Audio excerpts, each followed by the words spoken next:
बालपणाची कहाणी. या दादासाहेब या. सावकाश सावकाश. हा बसाय. बेतन अंगास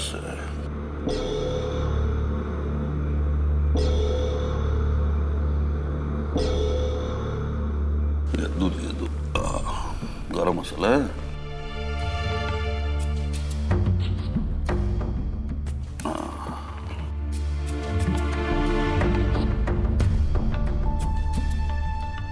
दादासाहेब, तुम्हाला असं वाटत असेल मी तुम्हाला अंधाऱ्या कोठडीतून बाहेर काढून माणसात आणलं. तसं नाही. तुम्हाला अंधाऱ्या कोठडीतून बाहेर काढून मी स्वतःला माणसात आणायचा प्रयत्न करतोय दादासाहेब. दादासाहेब, आजपर्यंत मी ज्या काही चुका केल्या त्याचा मला लय पश्चाताप होतोय आणि मी त्याचं प्रायश्चित घ्यायचं ठरवलंय. म्हणून सांगतो दादासाहेब, एक डाव तुमच्या लेकराला माफ करा. बरा, प्रायश्चित्ताच्या अश्रूंनी सगळी पाप धुतली जातात. तुला तुझी चूक उमगली यात समजा आलं. सुधारण्याचं धैर्य दाखवलंस. आणखीन काय हवंय? अरे, त्या अघोरीबाईच्या नादाला लागला नसतास तर ही येळच आली नसती. आता मागचं सगळं विसर आणि नव्या आयुष्याला सुरुवात कर. आता तरी त्या बाईचा नाद सोडलायस ना? बघ मालक मालक. अरे काय मालक पुढे बोल की. ते आलेत. तू दादासाहेबांना काय हवं नको ते बघ. दादासाहेब, त्या जरा पाहुणे आले, मी आलो. दादासाहेब, तुम्हाला दूध देऊ का? बिस्किट?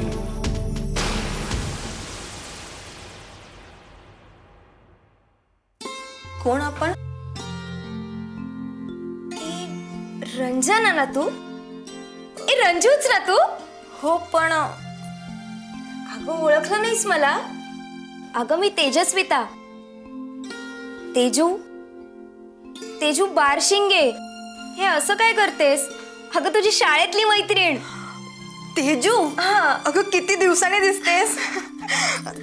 किती मोठी झालीस ग. आणि तू तर इतकी मोठी झाली आहेस की लग्न सुद्धा केलंस.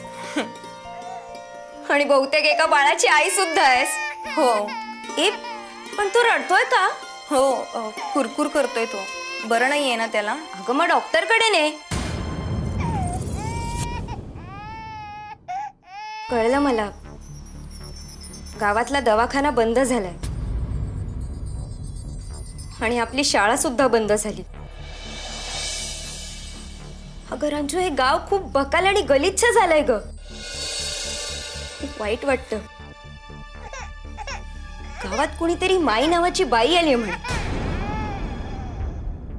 मला कळलं की हे सगळं तिच्यामुळे होतं. खूप भयानक आहे ग ती. म्हणे जादू टोणा करते, अंधश्रद्धा पसरवते. अगं लोकांमध्ये दहशत पसरवली आहे तिने. हे बरोबर आहे ना? हे सगळं खरं आहे ना? हे सगळं? याबाबत मला काही विचारू नकोस तू. मी तुला काही सांगू शकत नाही. मी तुझ्याशी बोलले तर ती मला मारून टाकेन. काय? मारून टाकेल ती माई? मी तुला काही सांगू शकणार नाही. तू तुझ्या वडिलांनाच विचार. अगं रंजू, काय गडबड चालली आहे ही?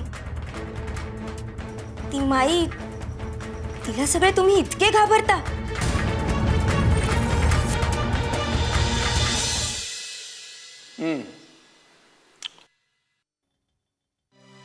असं आहे तर सगळं. ते समजा पिक्चर तुमच्यासमोर क्लिअर आहे. आणि आता त्या कागदपत्रांवर तुम्हाला सह्या हव्यात म्हणून तुम्ही दादासाहेबांना तळघरातून बाहेर काढलं. हो मग.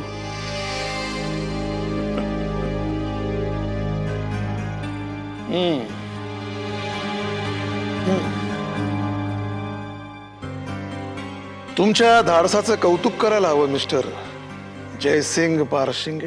म्हणजे म्हणजे माझ्यासारख्या कडक इन्स्पेक्टरला तुम्ही धडाधडा सांगून मोकळे झालात? तसं नच आहे, वाघ म्हटलं तरी खाणार, वाघोबा म्हटलं तरी खाणार. ते चायला म्हणजे वाघच म्हणतो की मग. अच्छा, म्हणजे काही झालं तरी तुम्ही खाल्ले जाणार याची पूर्ण कल्पना आहे तुम्हाला.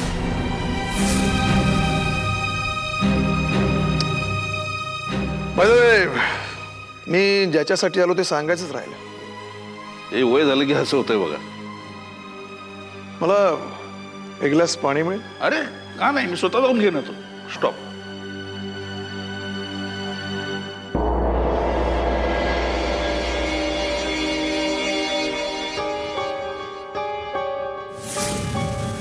तुला असाच उंदरासारखा खेळवून मगच मटकावणार आहे मी.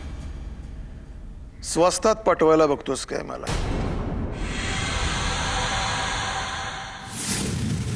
अगाच काय लागलं तर सांगायचं, हाय काय करायची नाही. सांगतो.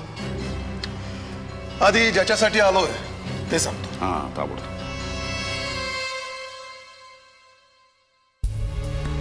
हे शेजारच्या गावातील 2 इसम आहेत.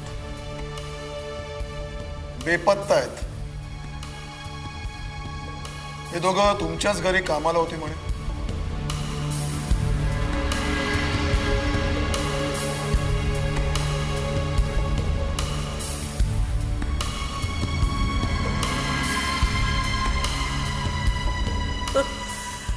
तो जयसिंग काय कमी होता म्हणून त्याच्या या अशा उद्धट मुलीची भर पडली.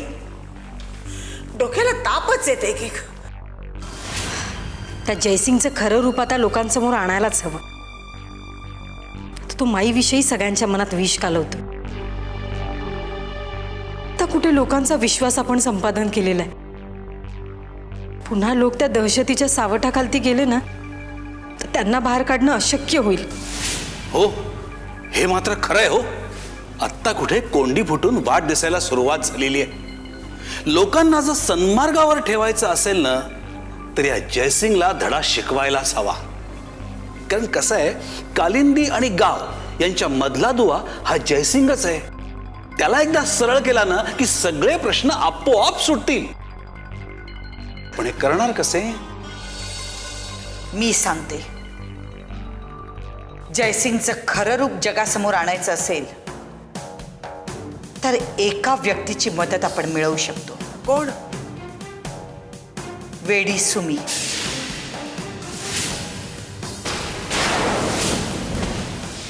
जयसिंगचं खरं रूप जगासमोर आणायचं असेल तर एका व्यक्तीची मदत आपण मिळवू शकतो. कोण? वेडी सुमी. सुमी? सुमी? हो. काल ती जीवाच्या आकांताने देवळात पळत आली. माझ्या मागे लपली. खूप घाबरलेली होती ती. तेवढ्यात तिच्या मागून जयसिंग आणि त्याची 2 माणसं आली आणि ते तिला धमकावून नेण्याचा प्रयत्न करत होते.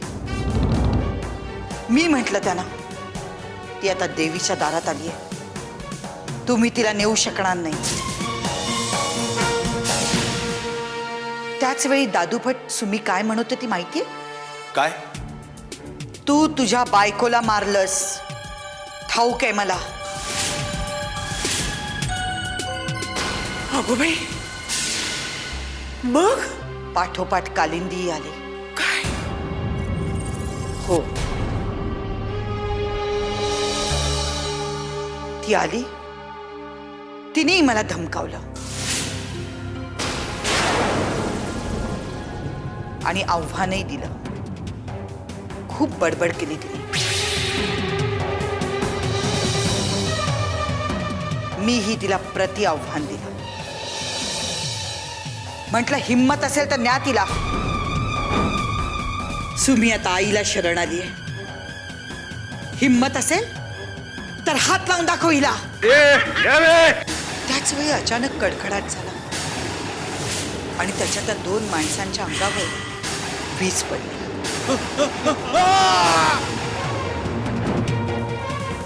पण काय झालं कोणास ठाऊक. नंतर सगळेच निघून गेले.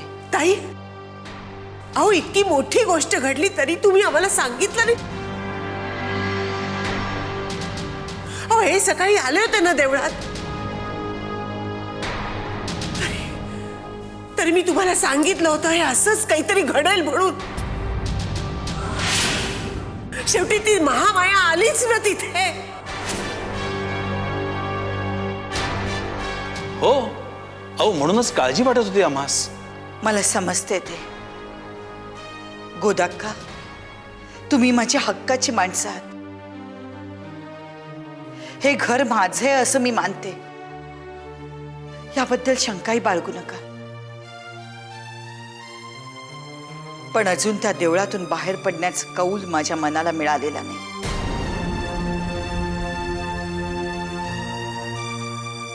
कळतंय ना दादूभट? कळतंय. रात्री सुमी माझ्याबरोबरच झोपली. सकाळी मी तिला चहा दिला तेव्हा तिच्या बोलण्याचा अर्थ विचारला. हा, ते पाहिले हो मी. पण त्याचा संदर्भ हा असेल असं वाटलं नव्हतं. जरी सुमीला नीट सांगता आलं नाही तरी तिला पक्क माहितीये की जयसिंगनंच त्याच्या बायकोला मारले. गोदाक्का, त्याच्या बायकोच्या मृत्यूविषयी तुम्हाला काही माहिती आहे का? हो, मला वाटतं 3-4 वर्ष झाली असतील. दादासाहेब नाहीसे झाल्यानंतर 1-2 महिन्यातच हे घडलं. सुमी त्यावेळी जयसिंगाच्या वाड्यावर कामाला होती.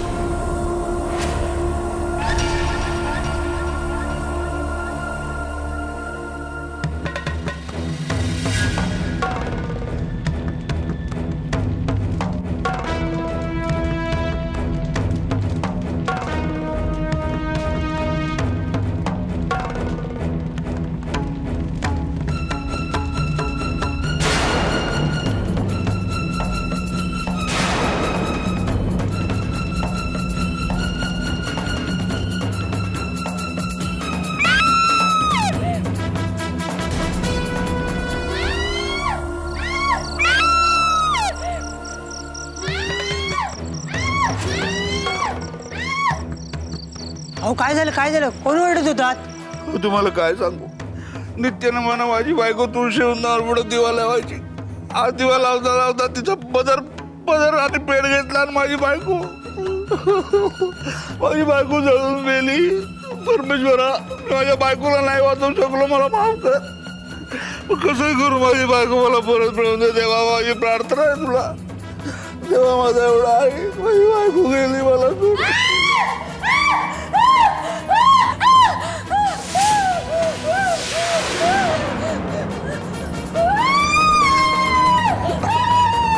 अरे ही का ओरडत गेली?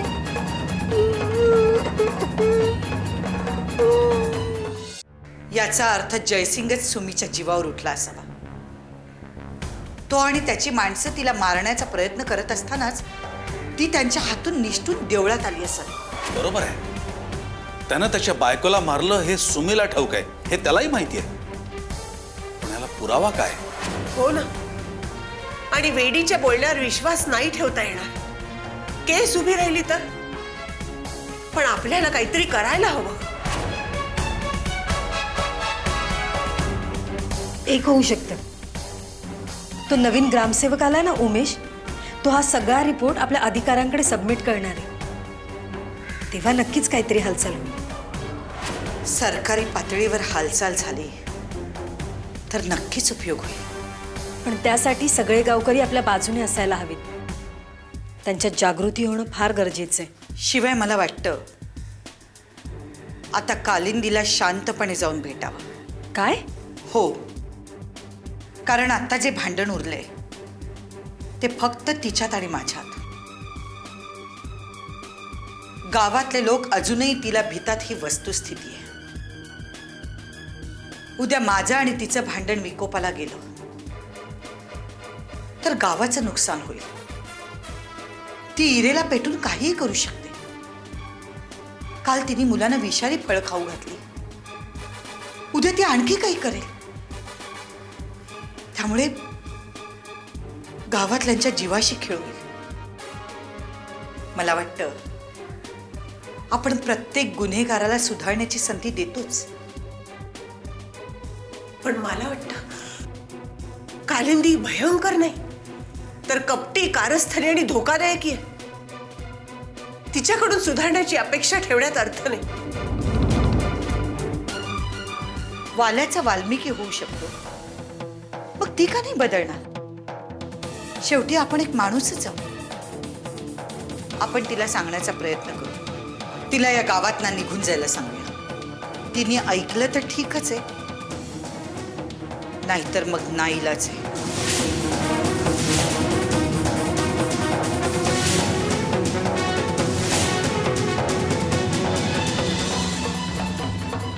म्हणजे माझा अंदाज खरा होता. तुमच्या बायकोचा मृत्यू अपघात नव्हता.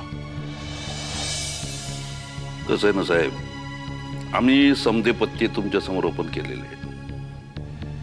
पत्ते किमती आहेत, तुम्ही बोली लावू शकता.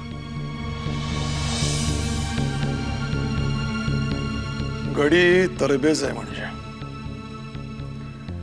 टिकून राहायचं म्हणजे एवढं करायला लागतो.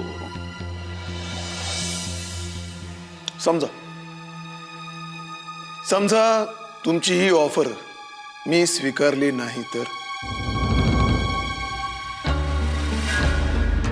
भैरवगडच्या बाहेर पाऊल नाही टाकणार तुम्ही गायतोंडे. या गावातली लोक म्हणणार की गायतोंडेची शेवटची बदली होती. अहो, गंमत केली बारशिंगे साहेब. पाण्यात राहून मगरीशी वैर धरू नये असं म्हणतात. नाही, तेवढं आम्हाला कळतं. दोन तुल्यबळ माणसांनी भांडण करण्यापेक्षा मैत्री केलेली बरी नाही का?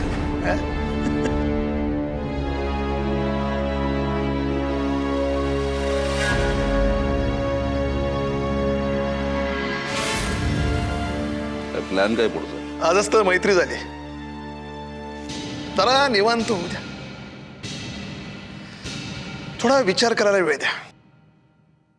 ही प्यादी कशी आणि कुठे हलवायची ती. नाही, ती काय खेळी खेळायची ती तुम्हीच खेळणार.